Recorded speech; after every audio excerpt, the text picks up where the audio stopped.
Hi guys, good morning all of you.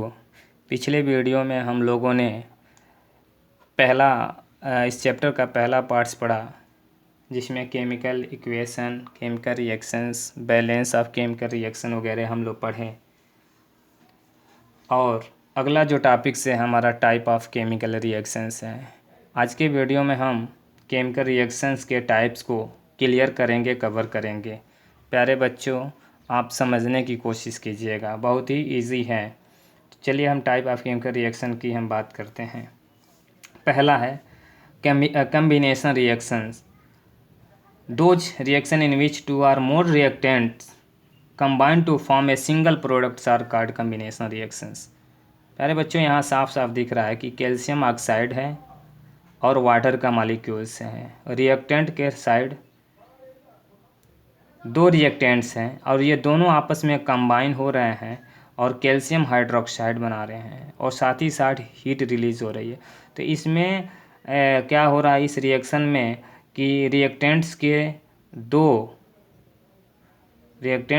दो हैं और दोनों कंबाइन होकर एक सिंगल प्रोडक्ट्स बना रहे हैं। तो इसे हम कम्बिनेशन रिएक्शन कहेंगे, कंबाइन होकर सिंगल बनाना।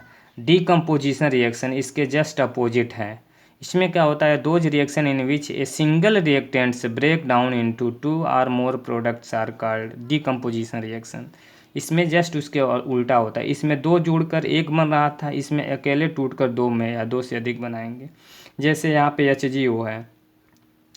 HgO को जब आप हीट करेंगे तो Hg बनेगा और साथ ही साथ ऑक्सीजन भी बनेगा। और भी हम समझ सकते हैं कुछ एग्जाम्पल लेकर। जैसे हमारे पास अगर कैल्शियम कार्बोनेट है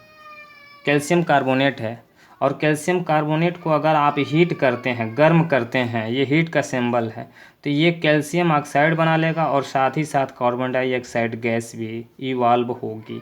तो प्यारे बच्चों, ये भी एक डीकम्पोजिशन रिएक्शन का टाइप्स है। डीकम्पोजिशन रिएक्शन की इसमें एक ही जो रिएक्टेंट है और दो प्रोडक्ट में क्या हो रहे हैं, कन्वर्ट हो जा रहा है। तो इसे हम डीकम्पोजिशन रिएक्शन का एग्जाम्पल कह सकते हैं। अब डीकम्पोजिशन रिएक्शन कई टाइप्स के होते हैं। जैसे थर्मल डीकम्पोजिशन रिएक्शन, जैसे अभी मैं समझाया हूँ। Those chemical reaction in which the compounds break down into simpler substances by heat. Heat के द्वारा अब इसको डिकम्पोज करना है। लिखा है थर्मल, थर्म का मतलब हीट होता है। हीट देकर किसी भी रिएक्टेंट को एक से अधिक पार्ट्स में तोड़ेंगे तो इसको हम थर्मल डिकम्पोजिशन करेंगे। देखिए कैल्शियम कार्बोनेट है, इसको हम हीट दे रहे हैं, थर्म का प्रयोग कर रहे हैं, हीट। और ये कैल्शियम कार्बोनेट है, कैल्शियम ऑक्साइड में और कार्बन डाइऑक्साइड में ब्रेक डाउन हो गया है। तो ये भी थर्मल डिकम्पोजिशन का एग्जाम्पल है। फोटोकेमिकल डिकम्पोजिशन, फोटो का मतलब होता है सनलाइट या लाइट की प्रेजेंस में decomposition. Sunlight is a used for decomposition for a compounds. ये कंपाउंड्स को सनलाइट किसकी सहारा से उसे डिकम्पोज करने को हम फोटो डिकम्पोजिशन रिएक्शन कहेंगे। जैसे AgCl है, इसको सनलाइट दिया जाएगा, सनलाइट में रखा जाएगा तो ये सिल्वर जो क्लोराइड है, सिल्वर में और क्लोरीन में डिकम्पोज हो जाएगा। इसे हम फोटो डिकम्पोजिशन रिएक्शन कहेंगे, फोटो केमिकल डिकम्पोजिशन रिएक्शन कहेंगे। अगला जो हमारा जो है टॉपिक्स है वह इलेक्ट्रोलिसिस है। इलेक्ट्रो का मतलब होता है इलेक्ट्रिसिटी, लिसिस का मतलब होता है डिकम्पोज करना। जब हम किसी भी केमिकल कंपाउंड को इलेक्ट्रिसिटी के जरिए अगर हम उसको लिसिस करते हैं, डिकम्पोज कर रहे हैं, तो उसे हम इलेक्ट्रोलिसिस कहेंगे। जैसे ए compound is a broken down into simpler substances by passing electric current through it's. अगर हम किसी सब्सटेंस में, जैसे यहाँ पर प्यारे बच्चों वाटर है और वाटर में इलेक्ट्रिसिटी, तो आप जब डिटेल से पढ़ेंगे तो ये क्या होता है, ये कंटेनर है, इसमें इलेक्ट्रोड रख दिया जाता है और इलेक्ट्रोड में इसमें अगर हम पानी रख दिए है ना, और इस इलेक्ट्रोड को हम किसी भी सोर्स ऑफ इलेक्ट्रिसिटी से अगर इसको कनेक्ट करें और इसके अंदर इलेक्ट्रिसिटी सप्लाई करेंगे तो इसमें वाटर डिकम्पोज हो जाएगा। H+ और OH- में। जैसे डिकम्पोज होगा तो हाइड्रोजन एक इलेक्ट्रोड पर जाकर H2 गैस बनाएगा और OH दूसरे इलेक्ट्रोड पर जाकर ऑक्सीजन गैस बनाएगा। तो जब भी हम जल में, वाटर में इलेक्ट्रिसिटी सप्लाई करेंगे तो वह सिंपल सब्सटेंस में डिकम्पोज हो जाएगा। जैसे यहाँ वाटर है, जब इसमें इलेक्ट्रिसिटी देंगे, इलेक्ट्रिसिटी को हम सप्लाई करेंगे तो इलेक्ट्रिसिटी से अप्लाई करेंगे तो ये वाटर का डिकम्पोजिशन हो जाता है हाइड्रोजन गैस में ऑक्सीजन गैस में, तो इसे हम इलेक्ट्रोलिसिस कहते हैं। डिस्प्लेसमेंट रिएक्शन क्या होता है? Those reaction in which a more reactive elements can displace a less reactive metals from its solution are called displacement reaction. काफ़ी महत्वपूर्ण है प्यारे बच्चों, ये बोर्ड से इसका क्वेश्चन भी पूछता है, तो इसे आप ध्यान दीजिएगा। जैसे यहाँ पर आयरन है और कॉपर सल्फेट के सॉल्यूशन में आयरन को रखा जा रहा है। कॉपर सल्फेट एक साल्ट होता है और उसके एक्वस सॉल्यूशन में हम आयरन को रखते हैं। तो हमें यहाँ कुछ चीज़ें बेसिक कुछ कॉन्सेप्ट याद रहना चाहिए कि यहाँ जो आयरन है कॉपर की तुलना में कंपेयर में आयरन जो होता है मोर रिएक्टिव एलिमेंट्स होता है और ये लेस होता है। जब हम कॉपर सल्फेट के सॉल्यूशन में आयरन को रखते हैं तो ये फेरस सल्फेट बना लेता है और कॉपर बना लेता है। जैसे मेरे प्यारे बच्चों, इस रिएक्शन को जानने से पहले आपको कुछ ये रिएक्टिविटी सीरीज़ याद करना पड़ेगा, आना चाहिए। रिएक्टिविटी सीरीज़ क्या है कि यहाँ potassium, sodium, calcium, magnesium, aluminium, carbon, zinc, iron, stannous, tin जिसको कहते हैं, लेड है, हाइड्रोजन है, कॉपर है, सिल्वर है, गोल्ड है, प्लेटिनम है। तो इसमें सबसे मोस्ट रिएक्टिव जो ऊपर के एलिमेंट्स हैं ये मोस्ट रिएक्टिव एलिमेंट्स हैं। ऊपर वाले जितने भी मोस्ट रिएक्टिव एलिमेंट्स हैं नीचे वाले एलिमेंट्स को उसके साल्ट से उसको डिस्प्लेस कर सकते हैं। जैसे यहाँ पर आयरन है तो आयरन ऊपर है और कॉपर नीचे है, तो ये मोस्ट रिएक्टिव है और ये लेस रिएक्टिव है। तो कॉपर का साल्ट कोई ले लिया जाए, जैसे कॉपर सल्फेट है, उसके एक्वस में अगर हम आयरन के टुकड़े को रखेंगे तो आयरन होगा तो कॉपर सल्फेट से कॉपर को डिस्प्लेस कर देगा। इसी को हम डिस्प्लेसमेंट रिएक्शन कहते हैं। तो in this reaction we follow the reactivity series. ऐसे अगर हमको क्वेश्चन हल करना है, सोल्यूशन करना है, तो हमें एक्टिविटी सीरीज आनी चाहिए। तो इसे हम सिंगल डिस्प्लेसमेंट रिएक्शन भी कहेंगे प्यारे बच्चों, सिंगल, क्योंकि यहाँ आयरन जो है सिर्फ कॉपर को डिस्प्लेस कर रहा है, इसे हम सिंगल कहेंगे। डबल डिस्प्लेसमेंट में क्या होता है कि in those reaction in which two compounds exchange their ions from a new compounds are called double displacement reaction. देखिए यहाँ पर ए बी है और सी डी है, इसमें A plus B minus C plus D minus है। तो इसमें क्या हो रहा है, बी माइनस जाकर डी को डिस्प्लेस कर रहा है और इसमें से डी है वो बी को डिस्प्लेस कर, यानी इसमें ए जाकर सी को डिस्प्लेस कर रहा है, इसमें डी जाकर बी को डिस्प्लेस कर रहा है, यानी इसमें डबल डिस्प्लेसमेंट हो रहा है, जैसे ए डी और सी बी बन रहा है। जैसे बेरियम क्लोराइड सोडियम सल्फेट है, तो वो बेरियम क्लोराइड इसमें आकर सोडियम को डिस्प्लेस कर रहा है और इसमें सल्फेट जो है वो आकर क्लोराइड को डिस्प्लेस कर रहा है। तो इसमें हम कहेंगे डबल डिस्प्लेसमेंट रिएक्शन हो रहा है। तो बेरियम सल्फेट और सोडियम क्लोराइड का निर्माण होगा। अगला टॉपिक से ऑक्सीडेशन रिएक्शन, काफ़ी महत्वपूर्ण है। Reaction in which oxygen is added और hydrogen is removed are called oxidation reaction. प्यारे बच्चों, बहुत इंपॉर्टेंट चीज़ है। किसी भी एलिमेंट या कंपाउंड में ऑक्सीजन का ऐड होना ऑक्सीडेशन रिएक्शन कहलाता है। जैसे यहाँ पर कॉपर है, कॉपर में ऑक्सीजन जुड़कर ये CuO बना रहा है, तो ये ऑक्सीडेशन हो रहा है, कॉपर का ऑक्सीडेशन हो रहा है। इसी तरीके से अगर किसी कंपाउंड में से हाइड्रोजन अगर निकल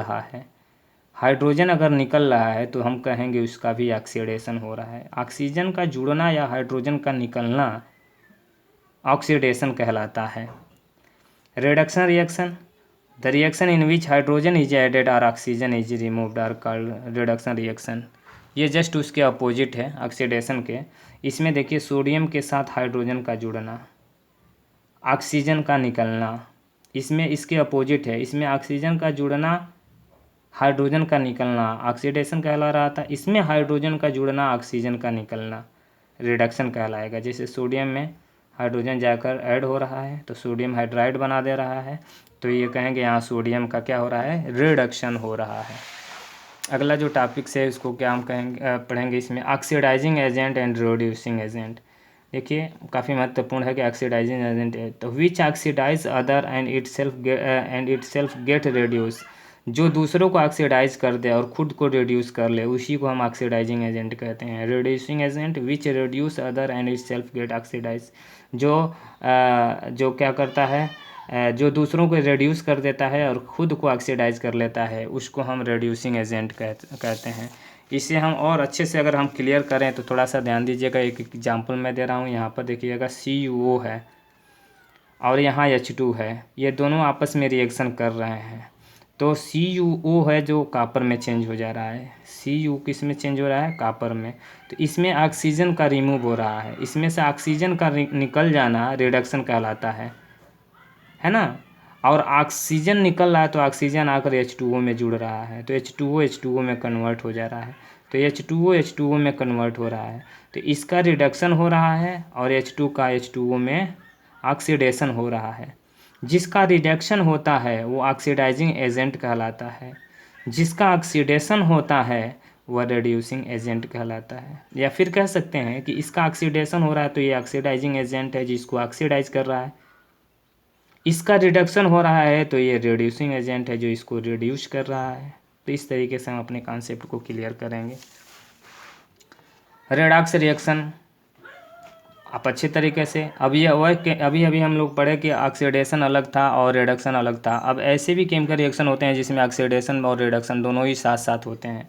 those reaction in which reduction as well as oxidation take place simultaneously are called redox reactions. जैसे CuO + H2O है, तो इसमें CuO का क्या हो रहा है, CuO का रिडक्शन हो रहा है, H2 का ऑक्सीडेशन हो रहा है। यानी एक का क्या हो रहा है, एक का रिडक्शन हो रहा है, एक का ऑक्सीडेशन, यानी दोनों इसी एक ही सिंगल रिएक्शन में ऑक्सीडेशन रिएक्शन दोनों हो रहा है, इसलिए इसको रेडॉक्स रिएक्शन कहेंगे। Exothermic reaction those reactions in which that heat is evolve are called exothermic reaction. Respiration is an exothermic reaction.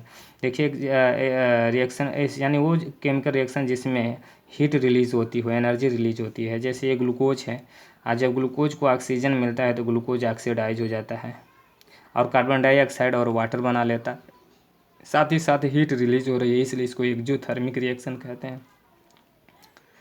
Endothermic reaction क्या होता है, इसमें हीट दिया जाता है। Those reaction in which that heat is absorb are called endothermic reaction. देखिए potassium chlorate है, KClO3 है, इसको हीट दिया जा रहा है, इसमें हीट एब्जॉर्ब हो रहा है और ये डिकम्पोज हो जा रहा है KCl में और ऑक्सीजन गैस में, तो इसे इंडोथर्मिक रिएक्शन कहते हैं। प्रेसिपिटेशन या न्यूट्रलाइजेशन रिएक्शन प्यारे बच्चों महत्वपूर्ण है। The reaction in which two compounds neutrally react and leads to formation insoluble substance are called precipitate. Silver nitrate है, NaCl है, दोनों एक दूसरे को न्यूट्रलाइज करके और AgCl का प्रेसिपिटेट बना रहे हैं और सोडियम नाइट्रेट्स बना दे रहे हैं, तो ये एक तरीके से क्या है, प्रेसिपिटेशन रिएक्शन है या न्यूट्रलाइजेशन। एक और इसके हम एग्जाम्पल के जरिए समझ सकते हैं न्यूट्रलाइजेशन रिएक्शन को।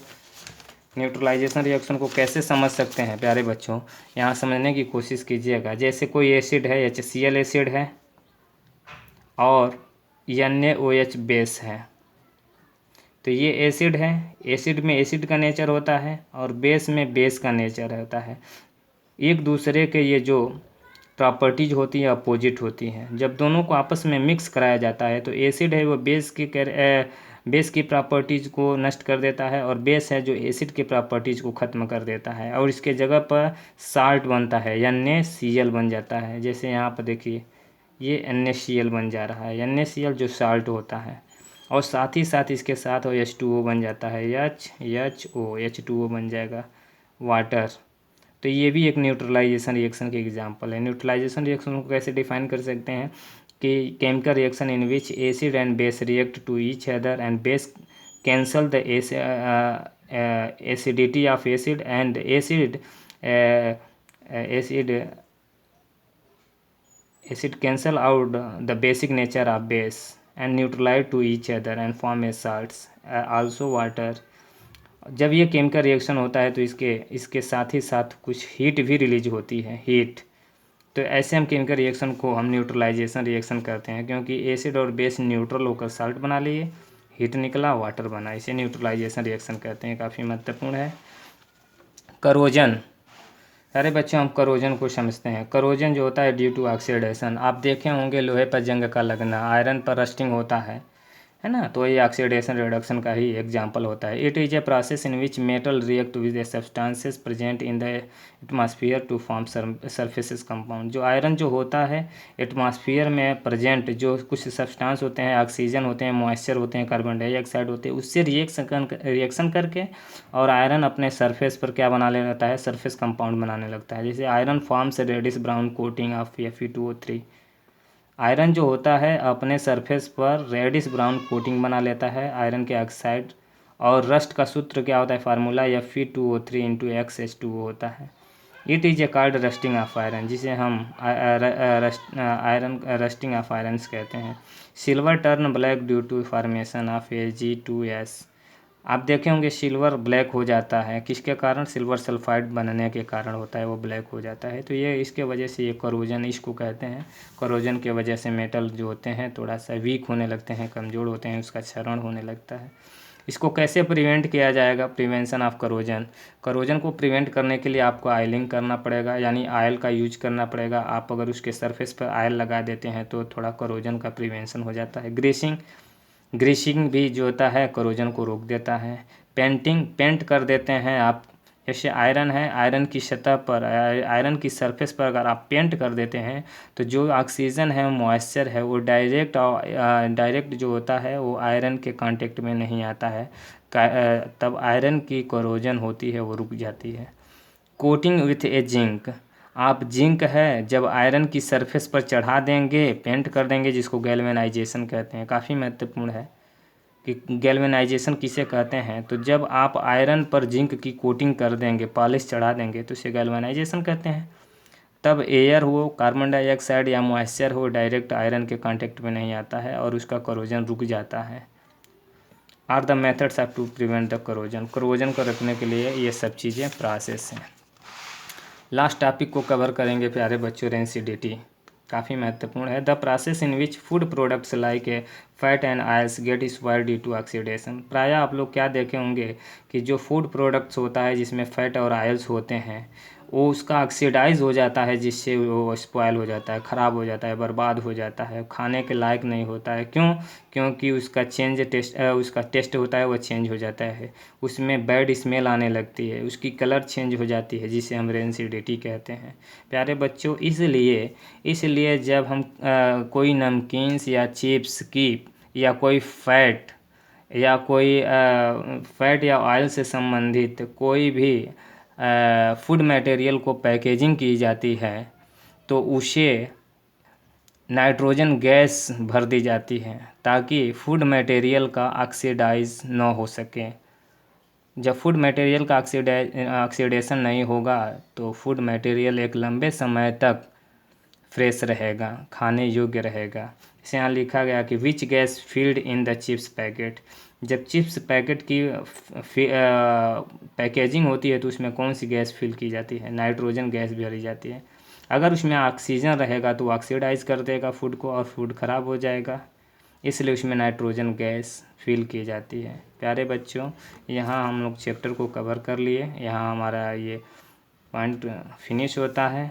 अगले हम वीडियो में क्वेश्चन आंसर जो भी होगा हम उसके बारे में चर्चा करेंगे। धन्यवाद।